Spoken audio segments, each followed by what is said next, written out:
Assalamualaikum warahmatullahi wabarakatuh.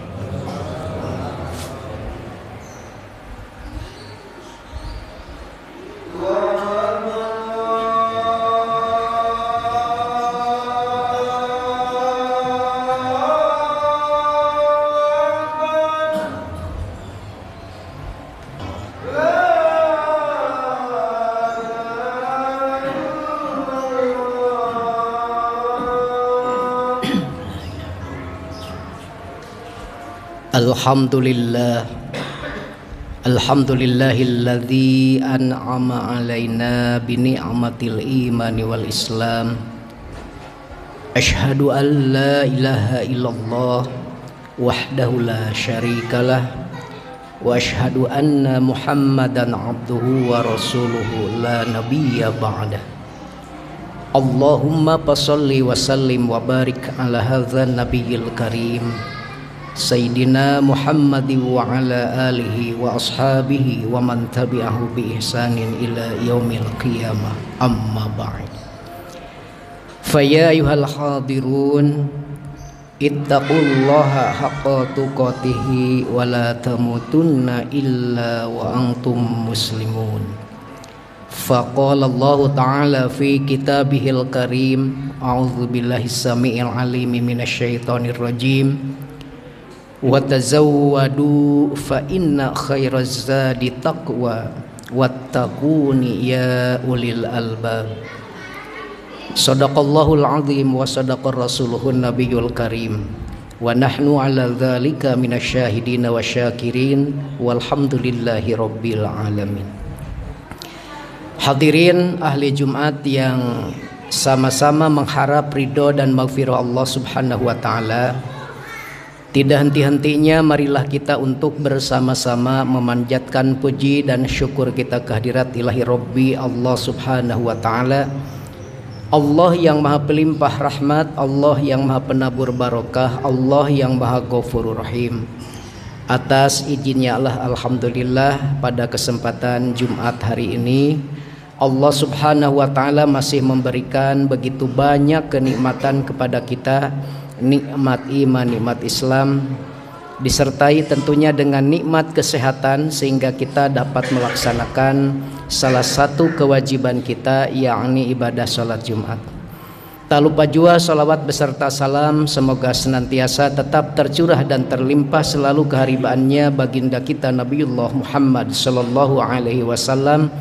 Tak lupa kepada para keluarga, para sahabat, para tabi'in, itba'u tabi'in, sampai kepada seluruh pengikutnya yang senantiasa tunduk dan patuh terhadap ajarannya sampai akhir zaman. Melalui mimbar ini khatib berwasiat wabil khusus bagi diri khatib sendiri, umumnya bagi seluruh hadirin yang hadir pada kesempatan Jumat hari ini. Ada dua wasiat yang selalu ingin khatib sampaikan. Yang pertama, mari laksanakan ibadah sholat Jumat ini dengan sebaik-baiknya, tidak disertai dengan ngobrol ataupun berbicara kepada yang lain, wabil khusus kepada adik-adik ya, tidak ngobrol karena dapat mengganggu kehusuan jemaah yang lain. Wasiat yang kedua, mari untuk tidak henti-hentinya meningkatkan kualitas keimanan dan ketakwaan kita kepada Allah Subhanahu wa taala. Takwa di dalam arti melaksanakan segala apa yang telah Allah perintahkan kepada kita. Takwa di dalam arti pula menjauhi segala apa yang telah dilarangnya. Karena takwa adalah merupakan sebaik-baik perbekalan kita dan perbekalan yang terbaik untuk menghadap kepada Allah Subhanahu wa taala tiada lain adalah ketakwaan kita kepada Allah. Wa tazawwadu fa inna khairaz zadi taqwa. Berbekalah karena sebaik-baik bekalan tiada lain adalah ketakwaan kita kepada Allah Subhanahu wa taala. Salah satu realisasi keimanan dan ketakwaan kita kepada Allah Subhanahu wa taala melalui perwujudan penyembelihan hewan kurban yang alhamdulillah beberapa hari yang lalu sudah kita laksanakan di tanggal 10 Zulhijjah, ditambah dengan 3 hari tasyriknya 11, 12 dan 13. Semoga apa yang telah kita kurbankan, segala apa yang telah kita persembahkan kepada Allah dalam rangka memanifestasikan, mewujudkan keimanan dan ketakwaan kita kepada Allah, diterima oleh Allah Subhanahu wa taala. Amin ya Allah ya rabbal alamin. Begitupun tentunya dengan ibadah-ibadah yang lainnya. Karena yang disebut dengan kurban itu tidak semata-mata menyembelih binatang ternak saja, akan tetapi segala bentuk amal soleh yang kita lakukan. Sebagaimana para ulama mendefinisikan dari takwa itu adalah kullu ma yataqarrabu bihil abdu ilallahi ta'ala min amalil birri wa nusuqin wa dzabhin wa kulli amalin sholihin. Segala sesuatu yang dapat mendekatkan dirinya seorang hamba kepada Allah Subhanahu wa taala, min amalil birri, dari setiap amal baik yang dilakukan. Segala bentuk amal baik yang kita lakukan ini pun merupakan pengorbanan kita kepada Allah. Wa nusukin, dan dari segala bentuk ibadah kita kepada Allah. Apakah ibadah yang secara langsung vertikal hubungan kita dengan Allah, seperti halnya pelaksanaan ibadah sholat. Begitupun ibadah-ibadah yang lain yang mungkin untuk tahun ini perwujudan ibadah kita tidak dapat menyempurnakan atau belum dapat menyempurnakan seperti saudara-saudara kita, yaitu melaksanakan ibadah haji ke Baitullah. Akan tetapi mudah-mudahan dalam kesempatan yang lain Allah memberikan kesempatan kepada kita. Amin ya Allah ya rabbal alamin. Begitupun ya ibadah yang dikategorikan sebagai ibadah horizontal atau hubungan dengan sesama manusia.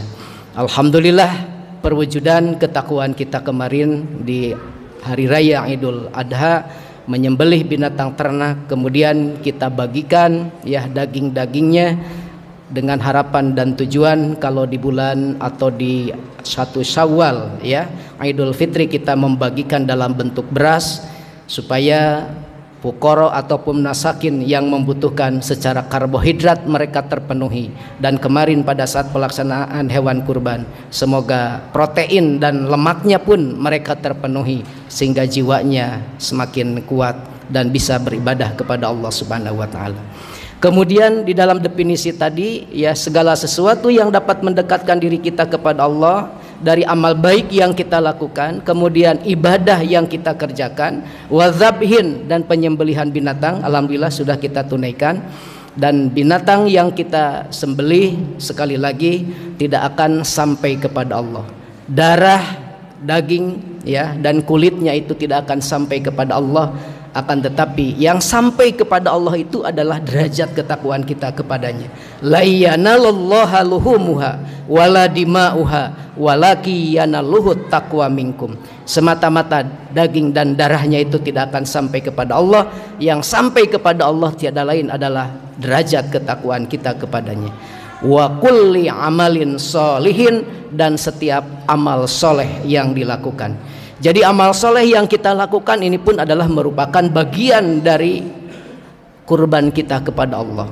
Jadi kurban itu ternyata maknanya sangat luas sekali, tidak sebatas menyembelih binatang ternak, karena yang paling utama di tanggal 10, 11, 12, dan 13 adalah penyembelihan binatang ternak.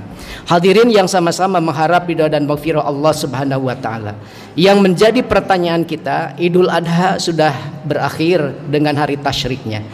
Apakah semangat berkurban kita hanya sebatas pada saat Idul Adha, atau semangat berkurban kita harus senantiasa kita gelorakan di dalam diri dan jiwa kita? Kapanpun dan dimanapun yang namanya semangat berkurban, yang namanya semangat untuk beribadah kepada Allah senantiasa harus kita gelorakan di dalam diri dan jiwa kita. Sebagaimana Nabiullah Ibrahim alaihissalam telah memberikan sebuah pembelajaran yang sangat berharga, tauladan yang baik bagi kita, yang senantiasa beliau berkurban bukan hanya dengan harta yang dimiliki, akan tetapi dalam rangka bentuk pendekatan diri kepada Allah. Jiwa sekalipun, nyawa sekalipun, anak sekalipun beliau rela untuk dikorbankan. Yang menjadi catatan penting bagi kita, sebelum Nabiullah Ibrahim alaihissalam diperintah oleh Allah menyembelih ya putranya Ismail, akan tetapi diganti oleh Allah dengan seekor gibas. Akan tetapi kalau kita lihat di dalam sejarah ya, bisa kita lihat di dalam surah Al-Baqarah ayat 261, Ternyata Nabiullah Ibrahim alaihissalam sebelum beliau diperintah untuk menyembelih putranya Ismail yang diganti oleh Allah dengan seekor gibas, Nabiullah Ibrahim alaihissalam pernah oleh Allah subhanahu wa ta'ala diperintah untuk menyembelih binatang yang lain, yang di dalam Al-Quran bisa kita lihat sekali lagi di dalam surah Al-Baqarah ayat 261 kalau tidak salah. Rasulullah Shallallahu Alaihi Wasallam ya di dalam hadisnya dan juga di dalam Al-Quran pada saat beliau ya Nabiullah Ibrahim alaihissalam berkomunikasi dengan Allah subhanahu wa ta'ala, yang ayatnya kurang lebih ya kalau kita lihat di dalam maknanya, Nabiullah Ibrahim alaihissalam ingin ya mengetahui bagaimana caranya Allah menghidupkan orang yang mati. Oleh Allah subhanahu wa ta'ala diberi jawaban kepada Nabiullah Ibrahim, apakah kau Ibrahim belum yakin bahwa kami, kata Allah, bisa menghidupkan orang yang mati? Ya, begitupun sebaliknya. Apa jawaban Nabiullah Ibrahim alaihissalam?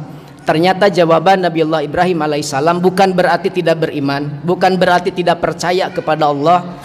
Allah bisa menghidupkan orang yang mati, akan tetapi kata Nabiullah Ibrahim alaihissalam, tiada lain adalah untuk lebih ya memantapkan, walakin liyatma'inna qalbi, kata Allah di dalam Al-Quran. Akan tetapi kami, kata Ibrahim, hanya sebatas yang mengetahui, kemudian supaya menambah-nambah keimanan dan keyakinanku kepadamu ya Allah.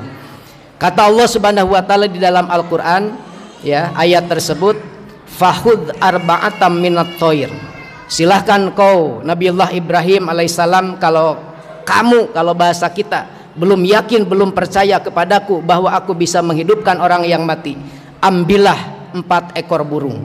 Fahud arba'atam minat toir, ambillah 4 ekor burung. Pasurhunna ya. Kemudian Nabiullah Ibrahim alaihissalam di dalam tafsirnya itu dikatakan, ada yang mengartikan Nabiullah Ibrahim alaihissalam itu diperintah oleh Allah untuk memelihara ke-4 ekor burung tersebut. Dari mulai piyik kalau bahasa Sunda, dari mulai kecil dipelihara sampai tumbuh berkembang, dan oleh Nabiullah Ibrahim alaihissalam ke-4 ekor burung tersebut ditempatkan di 4 bukit yang berbeda jaraknya. Kemudian oleh Nabiullah Ibrahim alaihissalam ya dipanggil dengan tepukan tangan, mungkin kalau bahasa kita dengan suitan, burung tersebut datang menghampiri Ibrahim. Dalam riwayat yang lain yang disebut dengan fahud arba'ata minat toir ya, pasurhunna summaj'al ala kulli jabalin minhunna juz'a, yaitu Nabiullah Ibrahim alaihissalam diperintah untuk menyembelih ke-4 ekor ya burung tersebut. Kemudian disembelih, kemudian dipotong-potong. Setelah dipotong-potong itu ditempatkan di 4 bukit yang berjauhan. Nah, dengan izin Allah subhanahu wa ta'ala, burung yang sudah disembelih, burung yang sudah dipotong-potong, dipanggil oleh Nabiullah Ibrahim alaihissalam, kemudian ke-4 ekor burung tersebut datang menghampiri Ibrahim, sehingga Nabiullah Ibrahim yakin bahwa Allah itu bisa menghidupkan orang yang mati. Burung yang sudah dicincang, yang sudah dipotong-potong, dengan izin Allah hidup kembali menghampiri Ibrahim, sehingga Nabiullah Ibrahim alaihissalam semakin yakin dan semakin mantap keimanannya kepada Allah subhanahu wa ta'ala. Yang menjadi pertanyaan kita, burung apakah yang disembelih oleh Ibrahim pada waktu itu? Ini berkaitan dengan watak dan karakter masyarakat pada waktu itu yang dihadapi oleh Nabiullah Ibrahim alaihissalam. Di dalam tafsirnya ya, ini tafsir Ibnu Abbas, dijelaskan bahwa ke-4 ekor burung yang disembelih itu, yang pertama adalah ad-diku, yang kedua adalah al-ghurab, yang ketiga adalah al-bato, yang keempat adalah at-tawus. Ad-diku artinya ayam jantan. Nah, bagaimana ayam jantan pada waktu itu oleh Nabiullah Ibrahim alaihissalam disembelih? Karena untuk menghilangkan watak dan karakter yang ada pada masyarakat di waktu itu. Watak ayam jantan bisa kita lihat adalah binatang yang selalu menggumbar hawa nafsu seksualitasnya. Ketika melihat binatang betina lawan jenisnya, tidak mengenal ada orang atau tidak ada orang, tidak mengenal sepi atau rame ya. Ketika melihat binatang betina, ayam jantan itu pasti ya menyambar atau menjambangi hewan atau ayam betinanya. Nah, ini simbolik ya, atau makna dibalik ini adalah bagaimana karakter yang dimiliki oleh masyarakat pada waktu itu supaya tidak mengumbar hawa nafsunya. Jadi insya Allah ketika ini sudah disembelih, harapannya supaya tidak ada lagi yang namanya perjinahan, tidak akan ada lagi yang namanya pemerkosaan, tidak ada lagi yang namanya, kalau dalam bahasa sekarang itu ya sedang hangat-hangatnya, sedang rame-ramenya begitu ya, dengan apa istilahnya ya, mungkin bisa sama-sama kita lihat ya di televisi begitu ya, bagaimana pemerkosaan ataupun perjinahan ya dan lain sebagainya. Ini supaya hilang di kalangan umat pada waktu itu, sehingga disembelih oleh Nabiullah Ibrahim alaihissalam. Andaikan ini tidak disembelih, ya disembelih saja watak dan karakter ayam jantan itu, toh sampai detik ini, sampai saat ini yang namanya perjinahan, yang namanya pemerkosaan itu masih tetap ada, walaupun sesungguhnya itu oleh Nabiullah Ibrahim sudah disembelih. Itu yang pertama adalah adiku.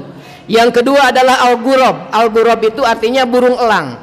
Nah, harapannya burung elang disembelih itu supaya apa? Supaya watak dan karakter burung elang itu hilang di dalam diri manusia. Coba saja hadirin, ketika burung elang ada di angkasa ya, sedang terbang, pada saat dia melihat mangsanya di bawah, dia langsung turun dan embat ya mangsanya itu, tidak mengenal binatangnya yang diembatnya itu, disambarnya itu milik orang ataupun binatang liar dan lain sebagainya. Nah, ini siloka atau gambaran ya orang yang selalu menghalalkan berbagai macam cara agar perutnya terpenuhi, agar hidupnya bisa senang. Ya, yang jelas bagaimana caranya dia mendapatkan harta, walaupun hasil merampas, hasil mencuri, hasil korupsi dan lain sebagainya. Dia tidak lagi mengenal halal dan haram. Nauzubillahi min dzalik. Itu disembelih oleh Nabiullah Ibrahim alaihissalam. Kemudian yang ketiga adalah albato. Albato itu artinya bebek. Bebek itu kan wataknya boyot atau lawun, inginnya disuapin, inginnya dikasih pakan, ya dia tidak mau mencari sendiri. Ini gambaran ya masyarakat pada waktu itu yang istilah kita ketika dibawa bekerja sama tidak mau, dibawa gotong royong tidak mau ya, dibawa kerja bakti dia tidak mau. Nah, itu gambaran bebek gitu, lawun, boyot ya kalau dalam bahasa kita, inginnya disuapin, inginnya dikasih pakan dan dikasih makan. Dan yang terakhir adalah at-tawus. At-tawus itu artinya merak ya, burung merak. Lihat burung merak, ketika kita hampiri burung merak itu selalu memperlihatkan apa yang dia miliki. Ini gambaran orang yang sombong, orang yang adigung, adiguna. Kalau dia merasa pintar, merasa paling pintar. Kalau dia kaya, merasa paling kaya. Kalau cantik, merasa paling cantik. Kalau tampan, merasa paling tampan. Itulah orang yang sombong. Jadi menganggap orang itu rendah, menganggap orang itu lemah, menganggap orang itu tidak ada apa-apanya. Ini gambaran yang ditampilkan oleh burung merak tersebut, sehingga disembelih oleh Nabiullah Ibrahim alaihissalam. Harapannya kesombongan yang ada di dalam diri kita itu hilang. Hadirin yang sama-sama mengharap ridha dan maghfirah Allah subhanahu wa ta'ala, ini adalah bagaimana sekali lagi menghidupkan kembali semangat untuk berkurban ya yang ada di dalam diri kita. Bisa saja Idul Adhanya sudah berakhir, akan tetapi ayo semangat berkurban. Beribadah kita, berbuat baik kita harus senantiasa gelorakan di dalam diri kita. Termasuk saudara-saudara kita yang telah melaksanakan ibadah haji, karena seluruh rangkaian pelaksanaan ibadah haji sudah selesai. Kita doakan semoga menjadi haji yang mabrur dan mabruroh. Haji yang mabrur dan mabruroh itu artinya haji yang diterima oleh Allah subhanahu wa ta'ala. Begitupun ibadah kita ingin diterima oleh Allah subhanahu wa ta'ala, karena ibadah yang mabrur tiada lain derajatnya adalah takwa. Al-hajjul mabrur laisa lahu jazaun illal jannah. Haji yang mabrur tiada lain pahalanya kecuali surga. Semoga renungan ini ada guna dan manfaatnya. Barakallahu li wa lakum fil Qur'anil azim wa nafa'ani wa iyyakum bima fihi minal ayati wa dzikril hakim wa taqabbala minni wa minkum tilawatahu innahu huwas samiul alim wa qur rabbighfir warham wa anta khairur rahimin.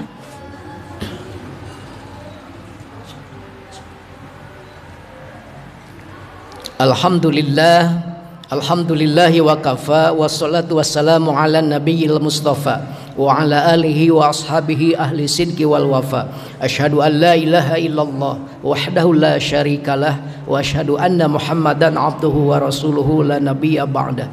Allahumma shalli ala sayyidina Muhammad wa ala alihi wa ashabihi wa man tabi'ahu bi ihsanin ila yaumil qiyamah, amma ba'd. Fa ya ibadallah, usi wa nafsi wa iyyakum bitaqwallahi wa ta'atihi la'allakum tuflihun. Faqala Allah ta'ala, innallaha wa malaikatahu yusholluna 'alan nabi ya ayyuhalladzina amanu shallu 'alaihi wa sallimu taslima. Allahumma shalli wa sallim wa barik wa sallim, amin ya Allah ya rabbal alamin.